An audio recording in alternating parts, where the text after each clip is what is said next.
This is the story of a man who left a lasting mark on 20th century British art.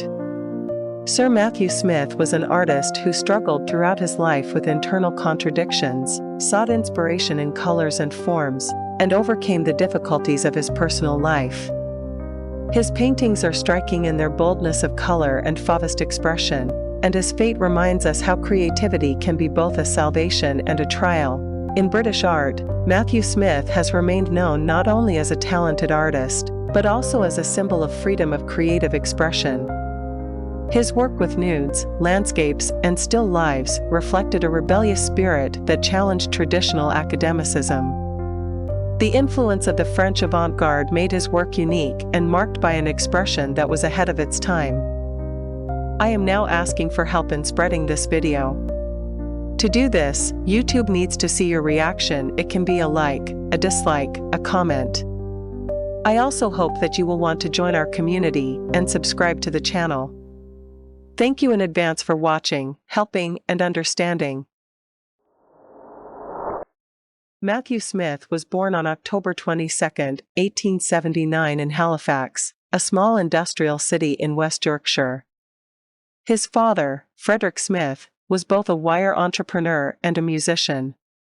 He often invited other musicians to his home, creating an atmosphere full of art and creative exploration.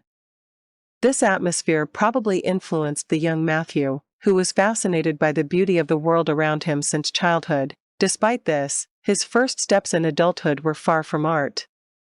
At the age of 17, he started working at the Bradford Wool Mill and later joined the family business. For years in the company gave him not only life experience, but also a clear realization that he wanted a different life. His routine work gave him a feeling of isolation, which he later expressed in his paintings through the energy and freedom of color. It was during these years that Matthew decided that art was his calling. He left his father's business and entered the Manchester School of Art. This was the beginning of his journey to international recognition, which would be full of both triumphs and deep tragedies. From 1901 to 1905, Matthew Smith studied at the Manchester School of Art, where he gained basic knowledge of design and composition. Here he began to experiment with colors and shapes, laying the foundations of his unique style. His interest in art grew rapidly, and in 1905 Smith entered the Slade School of Art in London, one of the most prestigious educational institutions of the time. At the Slade, he mastered the techniques of classical painting, but at the same time felt drawn to something more avant-garde. His works began to stand out from other students for their emotional depth and intensity of color. In 1908, after completing his studies, Smith traveled to Pont-Aven in Brittany, France, a place that attracted many artists. It was here that he began to develop his own style, inspired by the beauty of rural landscapes and French art. In 1911, Matthew traveled to Paris, where he studied Fauvism and worked under the tutelage of Henri Matisse. Matisse, known for his passion for bright colors and bold shapes, had a significant influence on the young artist. Smith immersed himself in the artistic environment of Paris, which was seething with new ideas, and began to exhibit his works in prestigious salons, including the Société des Artistes Indépendants. This period was an important stage in the formation of his artistic vision. Matthew Smith continued to open new horizons in art, creating works that reflected the influence of Fauvism. His landscapes and portraits of the early 20th century were characterized by a rich color scheme, which was often wrong in terms of academic norms, but at the same time full of life and emotion. He created a series of works, such as Fitzroy Street Nude No. 1, 1916, and Cornish Landscapes, which became a manifesto for his love of color. Fauvism, the main idea of which was the artist's freedom in choosing color and form, gave Smith a space for creativity. In his works, he combined boldness, brightness, and expressiveness, which distinguished him from other British artists of the time. At the same time, his personal experiences and difficulties, particularly in his personal life, began to be reflected in his work. In 1907, Matthew Smith met the artist Gwen Salmond in Whitby. She became his main mentor and support in the first years of his creative development. Their relationship developed quickly, and the couple married. The couple had 2 sons, Frederick Mark Smith and Dermot Smith. However, the idyll was short-lived. Matthew felt that his family and life were limiting his artistic expression. He longed for freedom, and this desire eventually led to a break with Gwen. She took over the upbringing of the children, leaving Matthew room for creativity, although the price of this decision was high. Later, in 1922, he met Vera Cunningham, an artist who became not only his lover but also the inspiration for many of his works. Their romance began in Paris, where they lived together and exhibited at the Société des Artistes Indépendants and Amos de Montparnasse. Vera was the perfect muse for Matthew, with her images appearing in his works such as Vera Cunningham, Head and Shoulders, Vera Cunningham in a chair, Vera reclining in a pink slip, and Vera in a yellow dress. However, the relationship with Vera was not easy either. Matthew was going through a difficult time in his life. Health problems, both physical and mental, affected his work and his communication with his family. Nevertheless, it was thanks to Vera that he was able to resume his creative activity and reach a new level in his artistry. She remained his muse until her death in 1955. Another tragic page in his personal life was the Second World War. Both of Matthew's sons served in the Royal Air Force and were killed during the war.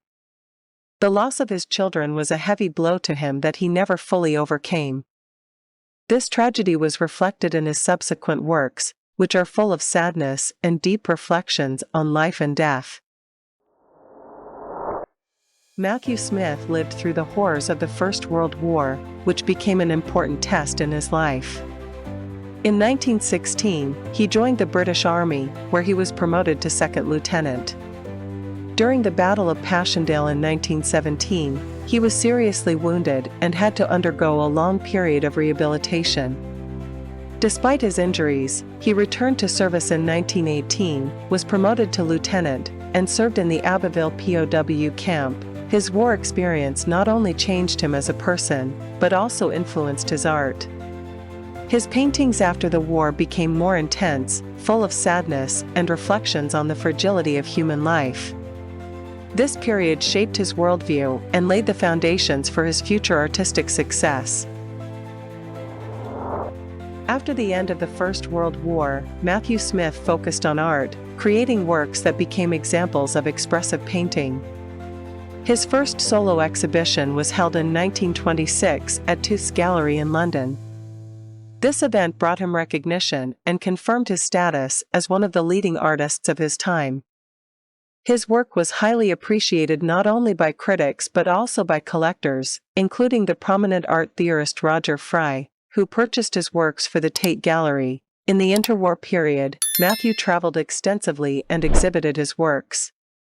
He was a member of the London Group, a collective of artists who supported contemporary art in the UK. His works were exhibited at prestigious exhibitions, including the Carnegie Institution in Pittsburgh and the Venice Biennale in 1938 and 1950. In Smith's work, this period was marked by bold experiments with color. His landscapes, still lifes, and portraits were characterized by the use of bright, sometimes unnatural colors that added emotional intensity.